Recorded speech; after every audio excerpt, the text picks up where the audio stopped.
Sudah. Assalamualaikum warahmatullahi wabarakatuh. Alhamdulillahirabbil alamin.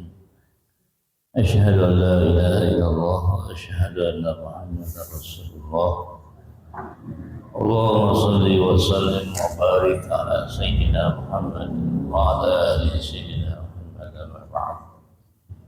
Para hadirin, Bapak dan saudara-saudara jemaah mushola Jabar Nur yang kami hormati. Pada kesempatan malam hari ini kita patut mensyukuri nikmat Allah, karena memang Allah terus-menerus memberikan nikmat kepada kita yang sampai hari ini, sampai detik ini kita masih dalam keadaan nikmat, diberikan nikmat sehat walafiat, sehingga kita bisa hadir duduk bersama di tempat ini. Tentunya kita sudah sama-sama niatkan dalam hati bahwa duduknya kita, hadirnya kita semata-mata untuk mencari ridhonya Allah Subhanahu wa Ta'ala. Dan di samping itu pula kita duduk di sini niatnya untuk mencari ilmu, karena memang ilmu itu adalah sesuatu yang sangat penting buat kehidupan kita. Karena sering disampaikan, kalau kita tidak mengerti atau dia tahu ilmu, apalagi tentang peribadatan kita, maka itu menyebabkan ibadah kita ini ditolak, Allah tidak diterima. Faqul man bi ghairi ilmin ya'malu amaluhu mardudatun la tuqbal. Amal yang tidak didasari dengan ilmu, maka amal yang itu disebut mardudah. Mardudah itu artinya ditolak. Jadi pertegas lagi dengan latuk baru tidak diterima. Inilah pentingnya ilmu. Ilmu apa saja penting. Maka di saat malam inilah kita akan belajar memperdalam ilmu, terutama dalam urusan ubudiyah atau segi dalam ibadah. Yang di dalam ibadah itu ilmunya sangat banyak yang harus kita ketahui. Namun sebelum kita melanjutkan pelajaran hari ini, kita awali dulu dan kita buka tentunya dengan baca Quran surat Al-Fatihah, agar apa yang kita jalankan ini mendapatkan keberkahan dari Allah Subhanahu wa Ta'ala. Dan ilmu-ilmu yang kita akan baca dan kita akan pelajari, kita bisa mengerti dan memahaminya, terutama adalah untuk beramal. Ala hadhihi niyyah wa ala kulli niyyatin shalihin hadratin al-Fatihah. A'udzu billahi minasyaitonir rajim. Bismillahir rahim. Alhamdulillahi rabbil alamin. Ar-rahmanir rahim. Maliki yaumiddin. Iyyaka na'budu wa iyyaka nasta'in. Ihdinas siratal mustaqim. Shiratal ladzina an'amta 'alaihim ghairil maghdubi 'alaihim waladdallin. Amin. Yang kita baca halaman 18.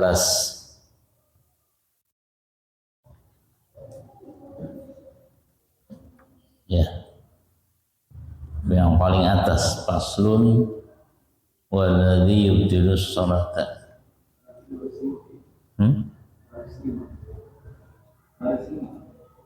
Balas terima.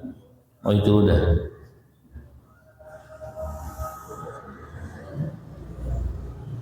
Rokatan warokaatul itu. Oh. Berarti udah yang atasnya. Yang membatalkan wudhu. Oh, udah. Faslun yang kedua, halaman 18, baris kelima. Baik, kita baca dulu. Bismillahirrahmanirrahim. Faslun waraka'atul faraidi sab'ata asyara ruknan rok'atan fiha arba'un wa salasuna sajdatan wa arba'un wa tis'una takbiratan wa tis'u tasyahhudati wa ashrun taslimatin wa mi'atun wa salasun wa khamsuna tasbihatan wa jumlatul arkani is-salati mi'atun wa sittatun wa ishruna ruknan bis-subhi salasuna ruknan wa fil maghribi isnani wa arba'una ruknan wa fir rubaiyati arba'atun wa khamsuna ruknan wa man azaza anil qiyami fil fardhati shalla jalisan wa man ajaza anil julusi shalla mudtaji'an. Aslun wal matruk. Dalam pasal ini belajar menghitung tentang berapa rakaat dalam sholat 5 waktu, menghitung berapa sujud yang dilaksanakan sebanyak 17 rakaat, dan menghitung berapa jumlah takbir dalam sholat. Juga menghitung tentang tasyahud, ada berapa kali tasyahud, termasuk salam. Bahkan menghitung berapa jumlah atau berapa kali kita sujud dalam 17 rakaat. Ngitung aja ini mah. Jadi bukan nggak penting ya, ini supaya tahu aja lah barangkali. Kan namanya zaman sekarang mah anak-anak hendak kritis, artinya banyak bertanya lah, takut ada yang tanya nantinya kita nggak bisa jawab. Nah, kalau kita sudah baca sekarang dan kita pelajari, insya Allah akan bisa jawab. Takut ada pertanyaan aja gitu. Ya, kita kan tiap hari sholat nih, kata anaknya. Iya. Nah, dalam sehari semalam sholat berapa rakaat? Kalau itu mah pasti bisa semua jawabannya 17. Yang takut yang ditanya bacaan tasbihnya, berapa bacaan tasbihnya yang sebanyak selama 17 rakaat, berapa kali tasbih itu? Berapa jumlahnya tasbih? Berapa kali kita salam? Berapa kali kita nah itu. Nah, di sini akan dijelaskan seluruhnya. Yang pertama, raka'atul faraidi sab'ata asyara raka'atan. Jumlah rakaat dalam sholat fardu, disebut sholat wajib yang 5 waktu, yaitu jumlahnya ada sab'ata asyara raka'atan, ada 17 rakaat. Ya, jadi jumlah rakaat bila jadikan satu antara zuhur, asar, maghrib, isya dan subuh. Jumlah seluruhnya ada 17 rakaat. Atau fiha, dan di dalam 17 rakaat itu arbaun wa salasuna sajdatan, jumlah sujudnya ada 34 sujud. Jadi dari 17 rakaat sujudnya semua ada 34 kali sujud. Kalau nggak percaya itu aja deh. Ya, maghrib berapa kali sujud? 6. Dan dalam satu rakaatnya 2 kali sujud. Berarti kalau 3 rakaat 6 kali sujud. Nah, sisanya 4 kali 2 8. Terus saja. Di jumlah semuanya ada 34 kali sujud. Kemudian takbirnya berapa kali? Takbirnya, jawabannya wa arba'un wa tis'una takbiratan. Jumlah takbirnya ada 94 takbir. 94 kali takbir. Allah apa itu mah takbiratul ihram, nggak dihitung. Ini yang disebut takbir yang jumlahnya 94 itu namanya takbir intiqal. Di dalam sholat itu kan ada 2 macam takbir.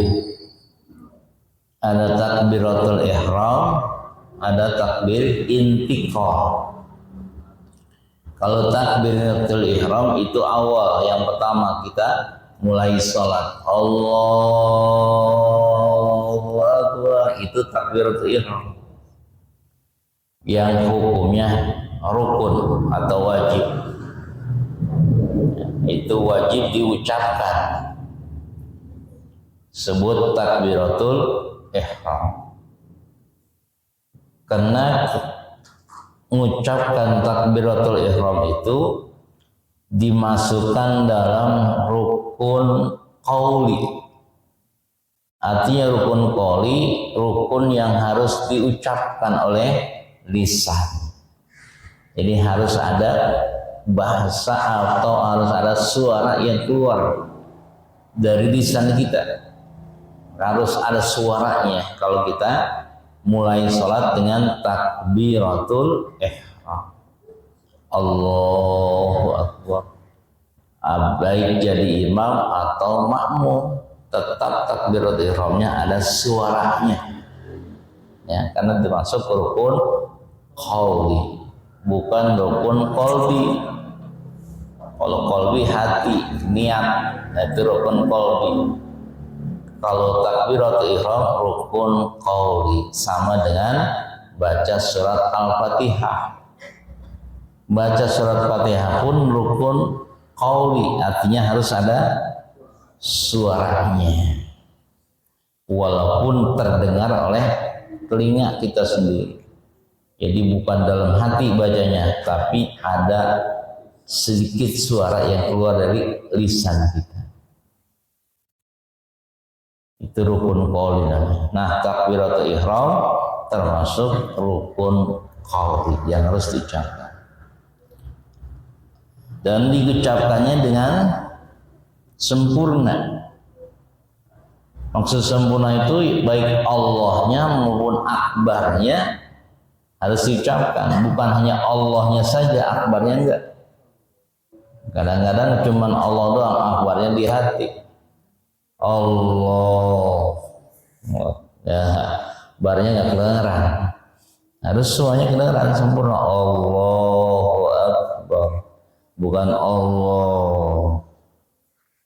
Ya Allah, dua-duanya harus diucapkan. Karena kadang-kadang ada yang nggak pakai suara sama sekali. nggak ada suaranya. Itu harus ada ya.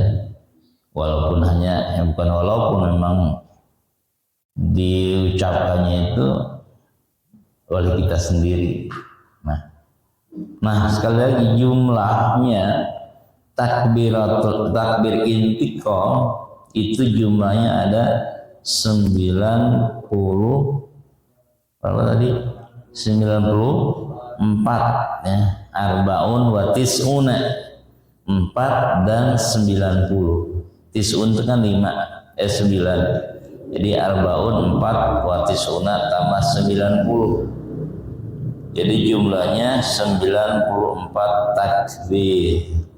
Nah, takbir intiqal ini pindah dari diri pindah ke ruku. Allahu Akbar, Sami Allahu liman hamidah. Takbir lagi, Allahu Akbar, Allahu Akbar, Allahu Akbar, Allahu Akbar.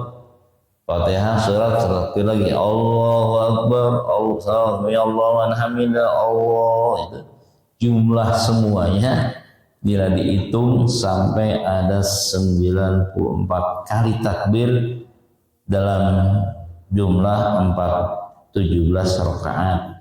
Bukan satu kali sholat ya, 17 rakaat. Jumlah takbirnya ada 94 takbir. Bukan satu sholat, 17 rakaat. Kemudian kalau kita mau tahu tentang tasyahudnya berapa? Jawabannya watis'u tasyahudatin. Tasyahudnya jumlahnya ada 9 kali tasyahud. Tasyahud itu artinya tahiyat. Itu jumlahnya ada 9 kali tasyahud. Zuhur 2, Asar 2, Maghrib 3, Isya 2, Subuh 1, Maghrib 2. Jadi 9. 8 tambah 1, 9 tasyahud. Tasyahud pun dibagi 2. Ada tasyahud ula, ada tasyahud akhir. Tasyahud ula tidak termasuk rukun dalam sholat.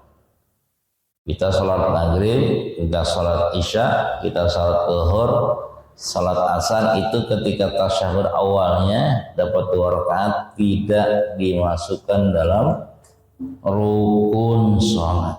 Apa itu hukumnya? Sunnah. Sunnah apa namanya? Sunnah ab'ad. Sunnahnya sunnah ab'ad. Emang ada berapa sunnah dalam sholat? 2. Ada sunnah ab'ad, ada sunnah hayat. Bedanya antara sunnah ab'ad dan hayat, kalau sunnah hayat, kalau kita nggak kerjakan dalam sholat tidak harus sujud sahwi. Tapi kalau kita meninggalkan sunnah ab'ad itu disunahkan sujud sahwi. Banyakan mana antara hayat dan sunnah ab'ad? Banyakan hayat. Contohnya ngangkat tangan. Ngangkat tangan ini salah satu sunnah hayat. Allahu Akbar sambil angkat tangan. Ngangkat tangannya hukumnya sunnah hayat. Artinya kalau kita sholat mau diangkat boleh, nggak diangkat nggak masalah. Sekalipun nggak diangkat nggak membatalkan sholat, tetap sah sholatnya. Cuman nggak dapat sunnah hayatnya dan tidak ada sujud sahwinya. Tapi kalau kita enggak ngerjain sunnah ab'ad, itu mah nantinya sunnah sujud sahwi. Contohnya seperti tasyahud awal. Tasyahud awal itu kan sunnah ab'ad. Kalau kita enggak melaksanakan tasyahud awal, maka nantinya sujud sahwi. Itu namanya tasyahud. Ada tasyahud awal, ada tasyahud akhir. Kalau tasyahud akhir jelas itu hukumnya rukun, ya. Wajib tasyahud akhir. Kemudian jumlah salam. Dalam 17 rakaat berapa kali kita ngucapin salam? Jawabannya wa asyru taslimatin. Jumlah salam dalam 17 rakaat ada 10 kali salam. Ya, emang 5 kali 2 berarti itu 5 kali 2 10. 1 kali salat 2 kali salam, ya. Berarti kalau 5 kali sholat ya 10 kali salam. Salam pun terbagi 2. Ada yang diwajibkan, ada yang disunahkan. Yang wajib yang pertamanya. Salam yang pertamanya itu hukumnya wajib atau rukun. Salam kedua itu hukumnya sunnah. Ya, salam pertama wajib, salam keduanya sunnah. Assalamualaikum warahmatullahi. Ini yang wajib. Assalamualaikum warahmatullahi. Ini yang sunnah. Ya, kita kadang-kadang dibarengi dengan nengok kanan, nengok kiri. Ya. Tapi bahasa ini nggak dibahas tengok kanan, tengok kirinya. Yang dibahas salamnya. Yang dibahas salamnya. Kenapa kita suka ketika ngucapin salam nengok kanan, nengok kiri? Assalamualaikum warahmatullahi. Assalamualaikum warahmatullahi. Nah ini kanan kiri. Gimana hukum nengoknya? Jelas nengoknya pun jatuhnya sunnah hayat. Ya, boleh kita nengok, boleh enggak. Yang wajibnya mah salamnya. Ini misalnya kita nggak pakai nengok nih, semisalnya nggak pakai nengok, salam doang, boleh. Ya selesai tasyahud akhirnya, assalamualaikum warahmatullahi. Assalamualaikum warahmatullahi. Dia nggak nengok kanan kiri, ya boleh saja. Ya, karena itu tidak termasuk rukun nengoknya.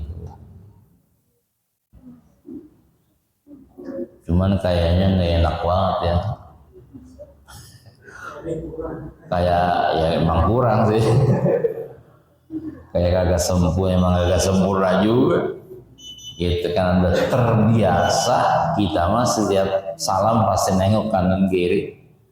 Cuman yang kita khawatirkan karena sudah terbiasa, yang dikhawatirkan takut diiktikadkan hati itu wajib. Itu yang dikhawatirkan. Karena terbiasa kalau kita nggak nengok kayak salah gitu. Kayak salah, seakan-akan nengok itu adalah wajib. Nah kalau diiktikadkan nengoknya wajib itu jadi batal, karena sunnah gitu. Karena kebiasaan. Tapi kebiasaannya bagus, cuman tetap hati katakan itu sunnah, jangan hati mengatakan wajib. Sama halnya dengan angkat tangan tadi. Karena kita terbiasa angkat tangan, ya, terbiasa angkat tangan. Kalau nggak angkat tangan nggak enak, atau ada yang kurang, emang kurang, nggak sempurna, emang kurang sempurna. Karena terbiasa siapa pasti angkat tangan. Kalau nggak angkat tangan, kayaknya wah ini gua nggak ini. Seakan-akan katakan wajib itu yang nggak boleh. Tetap katakan sunnah. Yang sunnah dibilang sunnah, yang wajib dikatakan wajib. Maka di depan sudah kita bahas mana yang wajib, mana yang sunnah. Udah kita bahas pada sebelumnya. Ini jumlah salam dalam 17 rakaat ada 10 kali salam. Assalamualaikum warahmatullahi. Assalamualaikum warahmatullahi. Ya cukup sampai warahmatullahi. Jangan diteruskin dengan wabarakatuh. Cukup warahmatullah. Kalau diterusin, Assalamualaikum warahmatullahi wabarakatuh, itu bukan malah bagus gitu ya. Kayak gitu. Kalau kata kita mah ya, kan itu bagus tambah yang wabarakatuh. Berarti tambah gede dong pahalanya. Kata kita. Kalau kata kita memang kayak begitu, tapi menurut aturan fikihnya ya memang nggak boleh sampai wabarakatuh. Diaturnya memang sampai warahmatullah. Sehingga kalau ada orang yang membaca sampai wabarakatuh, itu malah hukumnya makruh. Kalau makruh lebih baik tinggalkan daripada dikerjakan, kan itu makruh. Kayak makan jengkol, kayak makan pete, katanya kan sunnah tuh pete karena baunya. Jengkol katanya hukumnya makruh karena baunya. Apalagi kalau ke musola, mau sholat maghrib makan dulu, makanya pete, udah nggak digosoki dulu, waduh, berjamaah dirinya pun kata sampingnya, masya Allah bau amat petenya. Ini yang bahayanya di situ, jadi mengganggu orang lain, makanya dimakruhkan. Haram sampai ke haram sehingga cuma makruh, nggak bagus lah, itu hukum makruh. Sama dengan membaca salam, kata kita bagus sampai wabarakatuh, ternyata adalah warahmatullah. Sama halnya dengan wudu. Wudu menurut kita mah sampai 5 kali kita ulang-ulangi itu bagus, karena semakin banyak semakin bersih, kata kita. Iya, kita lagi basuh muka nih sampai 5 kali, pakai sabun lagi. Menurut kita bagus banget kan, tambah bersih berarti. Tangan sampai 5 kali, kata kita bagus, tapi menurut aturan fikihnya bukan malah bagus, justru malah jelek gitu. Iya, makruh hukumnya, berlebihan, dimasukin dalam hukum mubadzir. Walaupun air melimpah, walaupun air banyak, tetap paling banyak 3 kali, dan sunnahnya 3 kali. Sama dengan tas ngucapin salam. Bahkan boleh juga hanya mengucapkan assalamualaikum doang juga nggak masalah. Assalamualaikum, assalamualaikum boleh, nggak pakai warahmatullah. Kalau itu mah terlalu irit namanya. Assalamualaikum doang berarti irit doang. Assalamualaikum doang. Nah gitu. Dan dalam pengucapannya harus tepat. Maksudnya apa? Jangan dipotong-potong, jangan dikurang-kurangi. Apa maksudnya? Sempurna. Assalamualaikum warahmatullah. Asnya baca. Assalamualaikum warahmatullah. Assalamualaikum warahmatullah. Saya kadang-kadang suka dengar orang bacanya nggak pakai as, main singkat baik. Assalamualaikum warahmatullahi wabarakatuh. Assalamualaikum, assalamualaikum. Bukannya as tapi assalamualaikum. Asnya hilang. Padahal harusnya pakai alif, lam, sin. Assalamualaikum. Ini enggak. Assalamualaikum warahmatullahi wabarakatuh. Assalamualaikum. Ya, dikurang-kurangi hurufnya, nggak boleh. Nggak pakai alif lam, tetap pakai alif lam. Assalamualaikum warahmatullahi. Assalamualaikum. Jangan Assalamualaikum. Salam.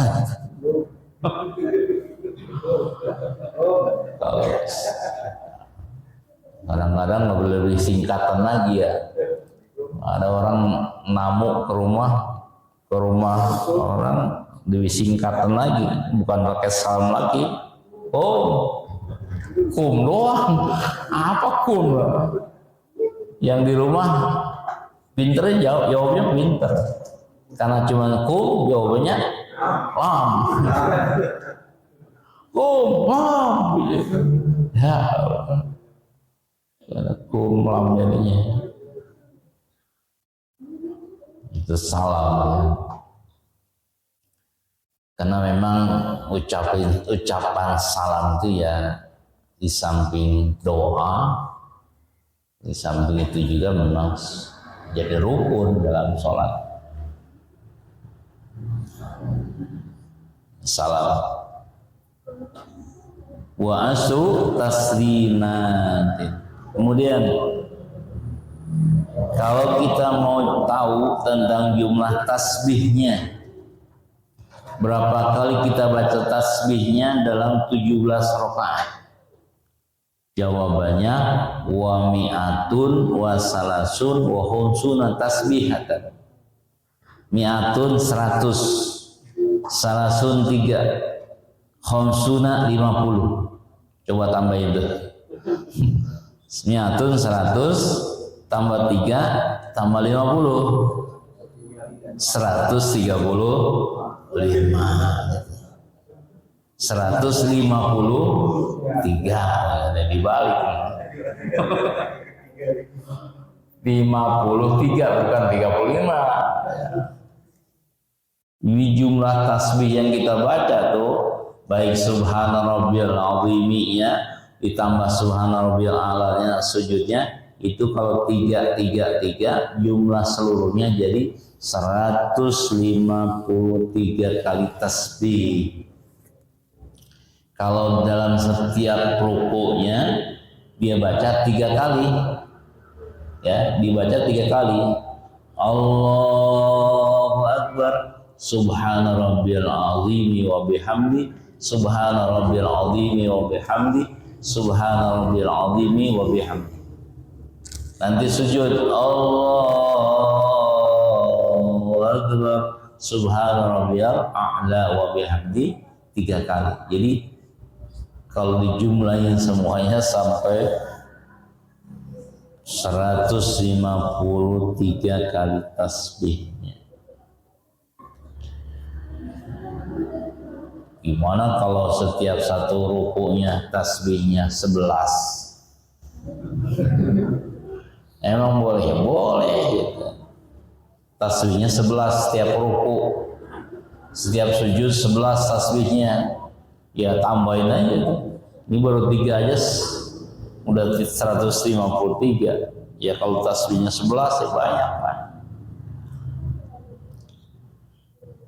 Lagi-lagi kalau memang sholatnya sendirian, contohnya sholat tahajud, boleh tasbihnya sampai 11.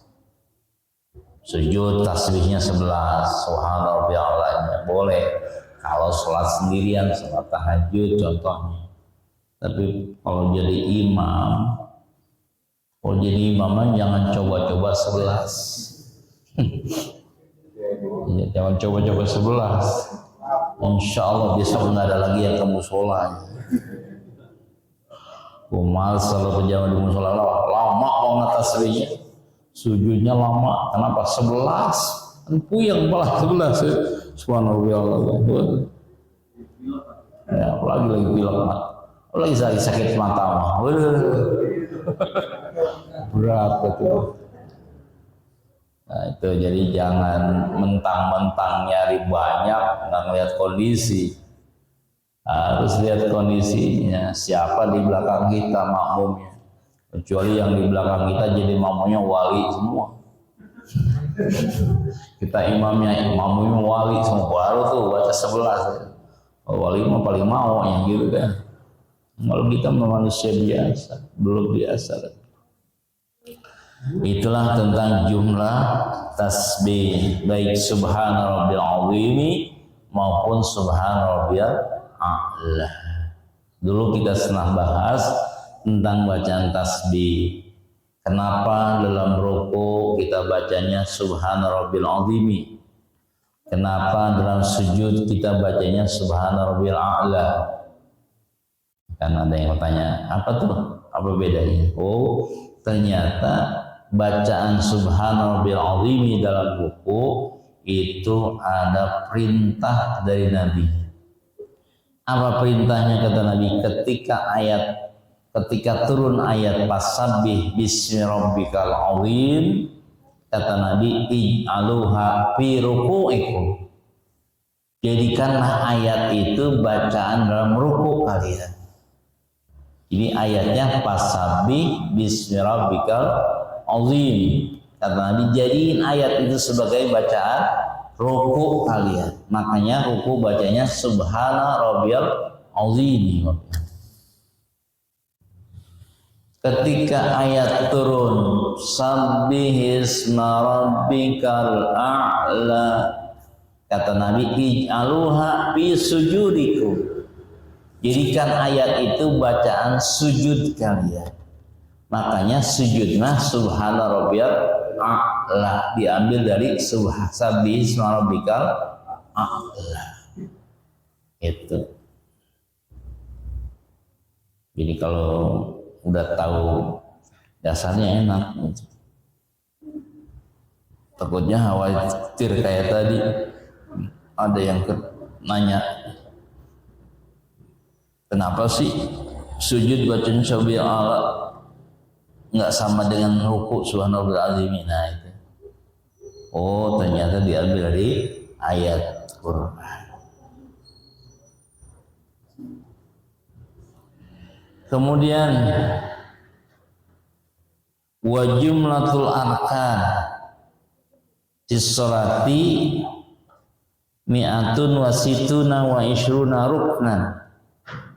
Jumlah rukun bis-sholati dalam satu sholat itu jumlahnya ada mi'atun 100 wasitatun dan 6 wa isruna 20 rukun 126 rukun dalam sholatnya, satu sholatnya. Imam rukun itu tadi dihitung semua nih, dari takbiratul ihram, ruku, sujud, itidal, sujud kan tuh rukun, duduk sujud, semua itu jumlah satunya, satu kali sholatnya. Kalau jumlahkan rukunya sebanyak 126 rukun sholatnya. Di dalam sholat subuh berapa? Wafis subhi, kalau dalam sholat subuh mah paling sedikit jumlah rukunnya ada berapa? Salasuna ruknan, ada 30 rukun subuh. Karena memang subuh mah jumlah rakaatnya hanya 2 rakaat, jadi rukunya cuman ada 30 rukun. Nah, jumlah rakaatnya paling sedikit 2 rakaat. Wa fil maghribi, dan dalam salat maghrib berapa jumlah rukunnya? Isnani berapa? 2. Arbauna 40 rukun, berarti jumlah rukunnya ada 42 rukun. Itu dalam sholat maghrib. Wa fi rubaiyah, dan di dalam sholat yang 4 rakaat, yaitu zuhur, asar dan isya, kan sama tuh jumlah rakaatnya 4 rakaat. Kalau yang sholatnya jumlahnya 4 rakaat, ada berapa rukun gitu? Jawabannya arba'atun wa khumsuna ruknan, ada 54 rukun. 54 rukun yang sholatnya 4 rakaat.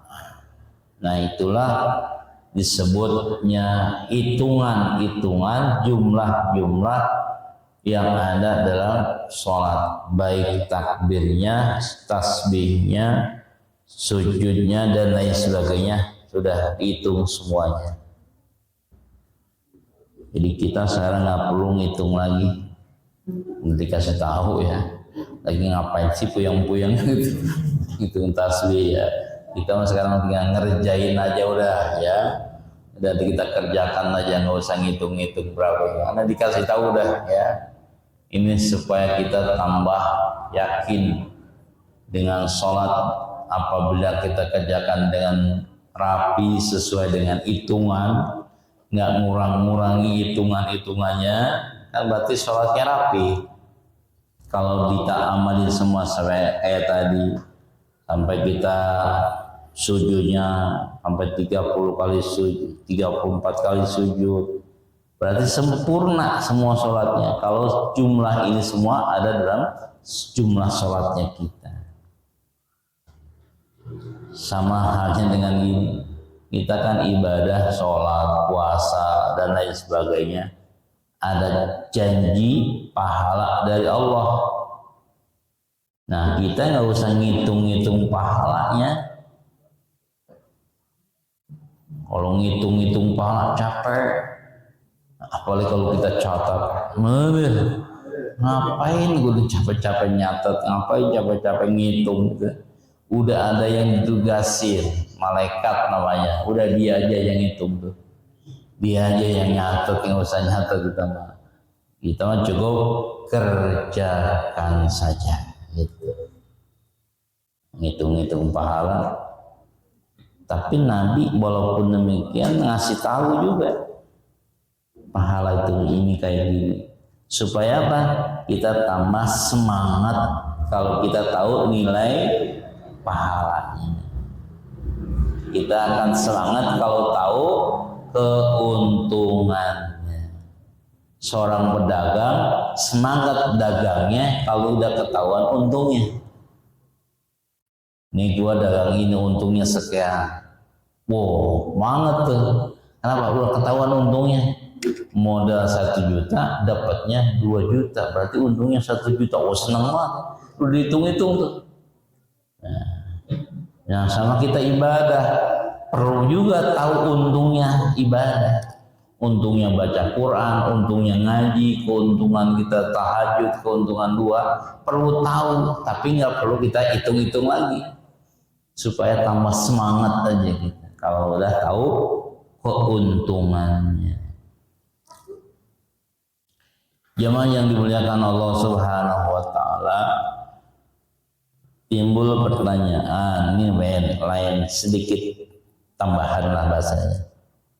Bagaimana kalau ada orang lemah? Kalau bahasa Arabnya di sini ajaza. Waman ajaza, siapa orang yang lemah, nggak mampu, nggak kuat, itu namanya ajaz. Nggak kuat anil qiyami, daripada berdiri, fil faridoti, dalam sholat fardu. Jadi kalau orang nggak kuat diri dalam sholat fardu, gimana sholatnya? Sholat jalisan, maka sholatan dengan duduk. Kan berdiri dalam sholat itu hukumnya wajib, termasuk rukun sholat berdiri tegak. Itu kalau sholatnya sholat wajib. Nah timbul pertanyaan, saya mau sholat isya tapi nggak kuat diri karena sudah sakit, gimana sholatnya? Sholat jalisan, sholatlah sambil duduk. Itu ada dispensasi namanya. Buat yang sakit mah ada dispensasi, nggak mesti harus diri terus, dipaksain dirinya. Kenapa? Rukun. Wow. Diri kan rukun, jadi harus diri terus walaupun sakit. Itu bukan begitu. namanya orang sakit nggak kuat diri, masa harus diri terus. Nah akhirnya ada keringan, boleh sambil duduk karena dia memang udah nggak kuat diri, sakit. Jadi solusinya duduk. Gimana kalau sudah duduk pun nggak mampu? Waman ajaza anil julus sholat muntajian. Kalau memang nggak mampu sambil duduk, sholatnya sholat muqtadi'ah. Sholatnya sambil berbaring, tiduran. Ya, ini kalau udah kuat duduk, boleh sholatnya sambil berbaring. Duduk begini udah gak kuat nih, karena saking parah sakitnya. Bisanya cuma tidur doang, yaudah tiduran. Mau miring ke kanan, mau miring ke kiri, mau celentang atau celentang nggak bisa juga, misalnya tengkurap, yuk tengkurap. Udah parah banget berarti ya. Ya celentang nggak bisa, miring ke kiri nggak bisa. Bisanya cuma tengkurap, sholat tapi tengkurap. Ini sampai di situ nih, sampai mutajian, sampai baring sambil berbaring, sampai tiduran lah bahasa. Kalau dalam kitab yang lain mah ada lagi, gimana kalau berbaring saja udah nggak bisa, tidur aja udah nggak bisa, tapi masih hidup, tapi masih napas, masih akalnya masih bisa, ngomong masih lancar, gitu. Cuman udah nggak bisa gerak. Tangannya udah nggak bisa digerakin, kakinya udah bisa digerakin, udah mati bahasanya. Cuman akalnya masih ada, ngomong masih bisa. Sedangkan salat masih tetap wajib. Kalaupun sudah seperti itu, gimana cara salatnya? Kalau masih memang bisa ngedip matanya, boleh pakai kedipan mata. Pakai kedipan aja, sujudnya, rukunya, intidalnya pakai ngedip doang. Allah Akbar, Allah Akbar, kedipan mata, sampai begitu sekali ya. Ngedip pun sudah nggak bisa, udah merem, tapi masih napas, hatinya masih sadar. Ditanya masih ya ngangguk-ngangguk lah gitu, berarti masih ngerti. Tetap kewajiban sholat belum selesai, tetap masih wajib sholat. Gimana sholatnya? Pakai hati, karena memang hatinya masih sadar, masih di hati aja udah sholatnya. Nah kalau udah hatinya udah nggak bisa hidup, ya namanya mati udah. Nah, hatinya udah mati, ya udah mati udah. Nah kalau udah mati baru nggak usah sholat. Itu mah wajib disolatin, bukan wajib sholat, tapi wajib disolatin. Kalau sudah hatinya nggak bisa apa-apain, sampai sebegitunya ya wajibnya sholat. Beda dengan ibadah yang lain. Seperti puasa kemarin, nggak sampai sebegitunya. Puasa mah, kalau kita memang lagi perjalanan jauh, boleh nggak puasa. Sakit boleh nggak puasa. Kalau puasa begitu, apalagi kalau haji mah. Haji itu wajib kalau memang apa? Mampu, manis taqwa ilaihi sabila. Bagi yang mampu haji, kalau nggak mampu ya nggak wajib. Itulah, itu kewajiban haji, kewajiban puasa, kewajiban zakat. Zakat kalau punya duitnya, kalau ada, kalau nggak punya ya nggak wajib zakat, wajib dikasih zakat. Kalau nggak mampu zakat.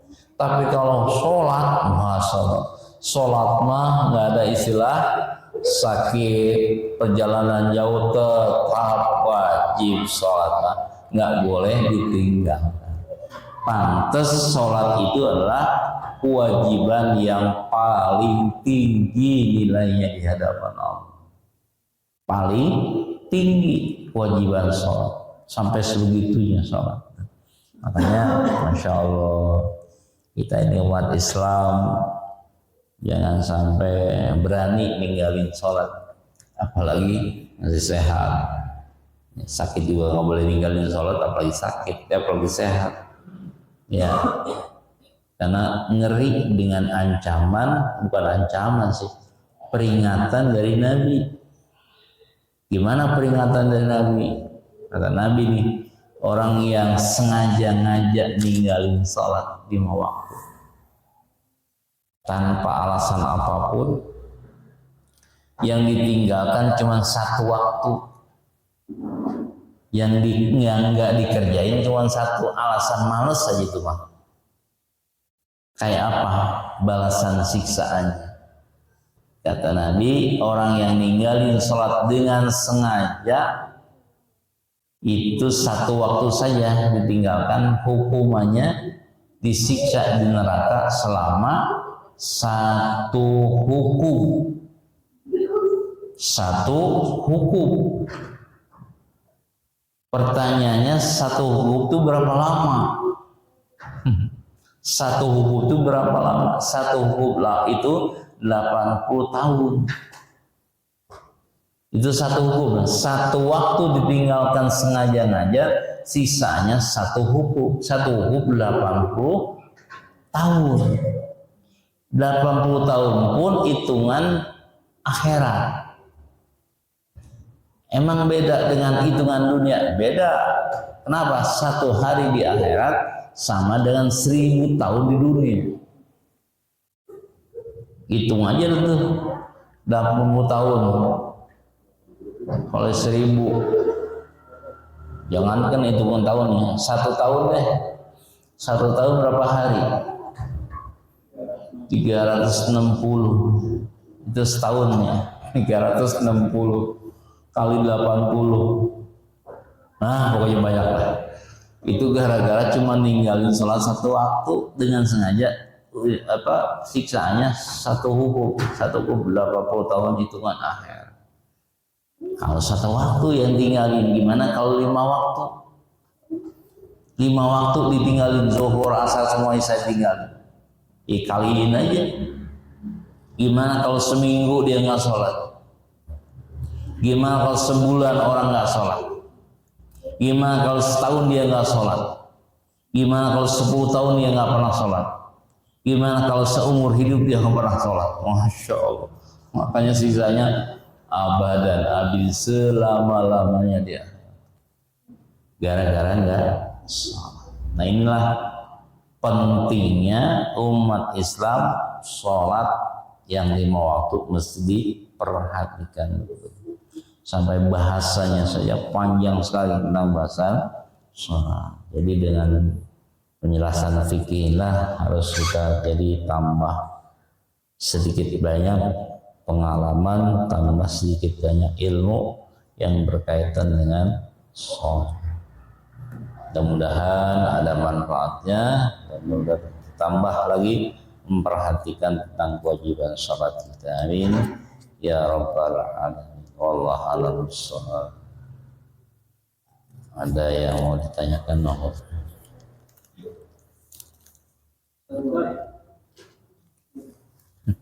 Ya.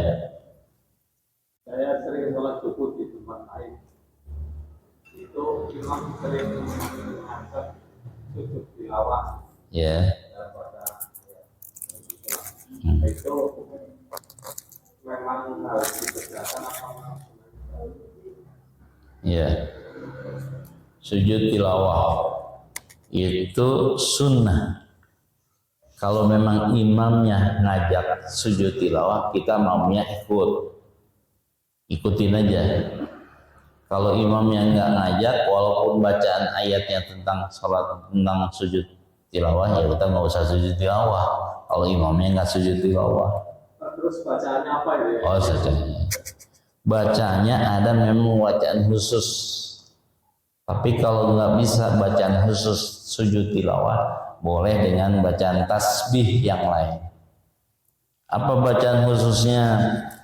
Ketika kita sujud ini dari atas, biasanya sholat, misalnya sholat subuh yang dibaca surat as-sajadah, tengah-tengah sholat sajadah ada sujud tilawah, lagi diri Allahu Akbar langsung sujud, itu bacanya sajada wajhi lilladzi khalaqahu wa sawwarahu wa samahu wa basarahu bihaulihi wa quwwatihi. Itu bacaan khususnya. Sajada wajhi lilladzi khalaqahu wa sawwarahu wa samahu wa basarahu biquwwatihi. Kalau itu nggak bisa atau belum bisa, boleh bacanya tasbih subhanallah walhamdulillah wala ilaha illallah wallahu akbar. Itu bacaannya.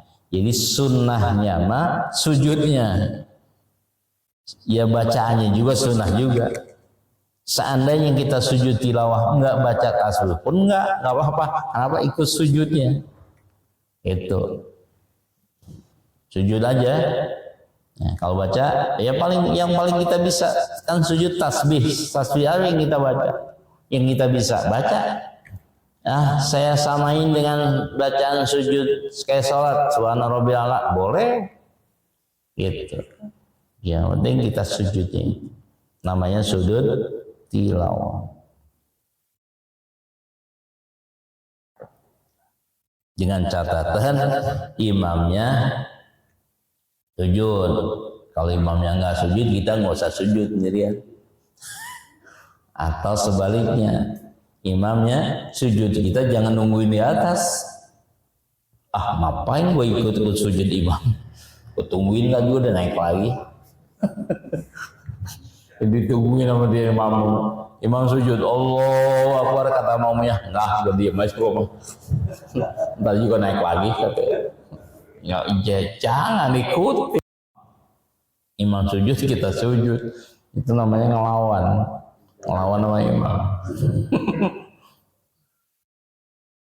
Lagi. Bahasa awal biasanya musim peranikan. Saya pernah dengar Ustaz itu ngasih statement ya, statement. Kalau lagi jadi pengantin, itu kan biasanya luar biasa tuh. Pakai syuting segala macam lah gitu ya. Ada ngasih pendapat Ustaz itu udah kalau kayak gitu ada rukhsah dalam sholat fardu. Artinya udah sholatnya bisa dikodok nanti. Misalkan dia udah bermakeup dari sebelum zuhur ya, dari subuh. Makeup itu tebal luar biasa. Zuhur, asar, las. Itu memang ada rukhsah atau itu statement yang salah? Ya. Itu pendapat yang kecil, pendapat yang sedikit maksudnya, yang mengatakan ada rukhsah buat pengantin dengan sholatnya yang ditinggalkan. Itu pendapat sebagian kecil saja yang boleh dirukhsah. Sebetulnya ya kalau menurut pendapat yang lebih banyak lagi para ulama, tetap tidak ada rukhsah bagi pengantin yang sudah make up yang lama tebalnya, ya tetap sholatnya harus tetap sholat gitu ya, tetap make up harus dibuang. Mahalan mana make up dengan sholat? Kecuali mahalan make up, boleh kita make up nggak sholat, kan mahalan sholat tentunya. Jangan dikalahkan sholatnya dengan make upnya. Kan ini sampai ratusan ribu sekali make up. Iya, sholat berapa ratus ribu? Sholat mah nggak bisa dibayar dengan uang. Masya Allah. Jadi jangan kalah dengan yang kecil gitu ya. Itu ada yang mendapat rukhsah buat pengantin boleh nggak sholat, nanti sholatnya dikodok. Itu pendapat sebagian kecil saja. Ya, jangan, bukan yang jumhur ulama besar, bukan.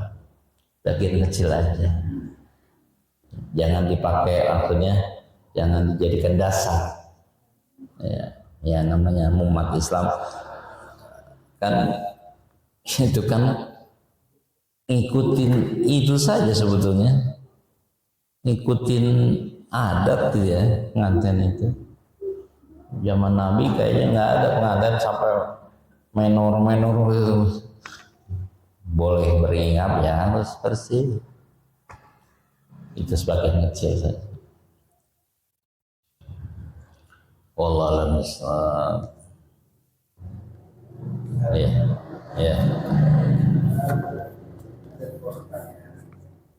Yang pertama untuk salam ya, sholat itu sebetulnya kan ada kali ya. Ya. Ada yang salam itu setelah salam, setelah assalamualaikum warahmatullahi wabarakatuh, ada bacaan itu ada hadisnya. Bacaan setelah salam. Ya, jadi kita assalamualaikum warahmatullahi wabarakatuh.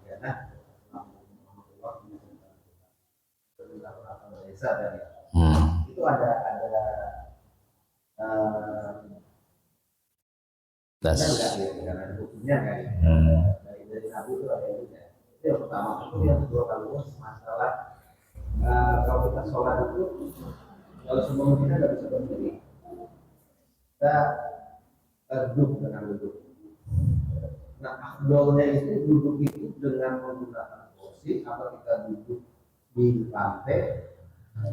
Afdolnya itu yang seperti apa? Nah, kalau sebelum kita sholat itu kan kita harus sujud kan, tapi kalau semua kita duduk dengan kursi, karena kalau kita duduk itu kan ada yang pakai kursi, kalau kursi sujud itu kita nggak sujud gitu. Ya. Nah, itu afdolnya yang kita duduk di lantai apa duduk di kursi. Ya. Karena kalau kita lihat dia jalan aja bisa, kenapa duduk di kursi ya? Ya. Baik, tentang baca doa setelah salam itu saya belum temukan hadisnya yang sahih ya. Mungkin itu diambil dari pendapat para ulama-ulama, ditambahkan dengan doa itu menurut pendapat para ulama setelah salam baca doa itu. Tapi kalau hadisnya yang sahih atau yang mutamad disebutnya, saya belum temuin itu.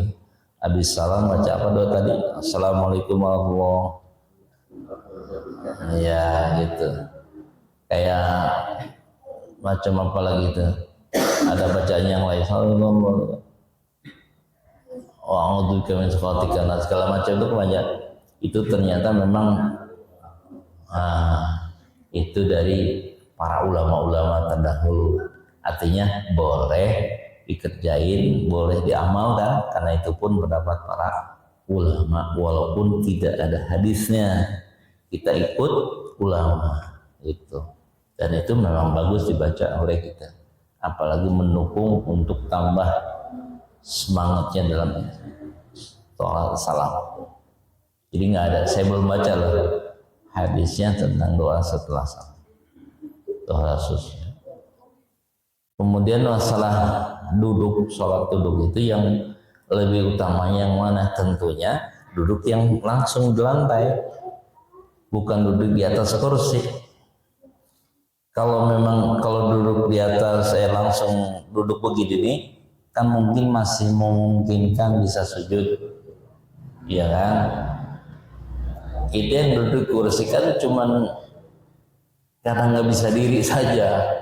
Ya, padahal kalau dia mau ruku, dia mau sujud bisa gitu. Jadi kalau duduknya di atas lantai itu bisa sujud, bisa jadi dan sebagainya. Jadi dihitung utama duduk di lantai langsung, bukan di atas kursi. Kalau dia duduk di atas kursi itu, ya udah ruku sujudnya hanya isyarat aja. Dan itu kalau memang sudah tidak mampu sujud, ya harus duduk di atas kursi, enak. Kalau itu utamanya mah duduk langsung gitu ya, bukan pakai kursi. Bukan berarti pakai kursi nggak boleh, ya boleh juga pakai kursi, kan ada uzur namanya. Uzur itu halangan. Kenapa? Duduk di atas kursi karena sakit, udah nggak kuat diri. Kan orang sakit itu beda-beda. Ada yang cuman nggak bisa diri doang, tapi kalau dia sujud nggak bisa kan gitu. Lihat kondisi sakitnya aja. Kira-kira dia bisa kan nih? Nah, itu duduknya duduk di atas, di bawah. Kalau udah nggak kuat sujud lagi, udah duduk di atas gitu aja. Yang lebih bahaya lagi, masih bisa sujud di gerak duduk. Males itu, masih gagah duduk di atas kursi itu. Allah alam besar. Ada lagi? Harus. Baik, kalau memang sudah tidak ada yang kita bahas, kita akhiri dengan doa. Kita mohon kepada Allah, mudah-mudahan Allah berikan kita kekuatan untuk bisa mengamalkan ilmu yang sudah kita amal dan kita pelajari. Sallallahu alaihi ya maulana ma'bullah sayyidina Muhammadin fil awwalin wal akhirin wa barik wa sallim radhiyallahu ta'ala kulli sahabati rasulillah ajma'in. Bismillahirrahmanirrahim. Alhamdulillahi rabbil alamin. حمدا يوافي نعمه ويكافي مزيده يا ربنا لك الحمد كما ينبغي لجلال وجهك الكريم وعظيم سلطانك. اللهم صل على سيدنا محمد وعلى ال سيدنا محمد. اللهم انا نسالك علما نافعا وعملا متقبلا ورزقا حلالا طيبا واسعا في الدين والدنيا والآخرة إنك على كل شيء قدير. اللهم انفعنا بما علمتنا وعلمنا ما ينفعنا وزدنا علما والحمد لله على كل حال. اللهم يسر ولا تعسر واختم لنا بالخير. اللهم يسر أمورنا أمور الدنيا والآخرة. حصل مقاصدنا واجعلنا من عبادك الصالحين برحمتك يا أرحم الراحمين. ربنا آتنا في الدنيا حسنة وفي الآخرة حسنة وقنا عذاب النار. وصلى الله على سيدنا محمد وعلى آله وصحبه وسلم. سبحان ربك رب العزة عما يصفون وسلام على المرسلين والحمد لله رب العالمين. سبحانك اللهم وبحمدك أشهد أن لا إله إلا أنت astaghfiruka wa atubu ilaik. Mohon maaf lahir batin. Assalamualaikum warahmatullahi wabarakatuh.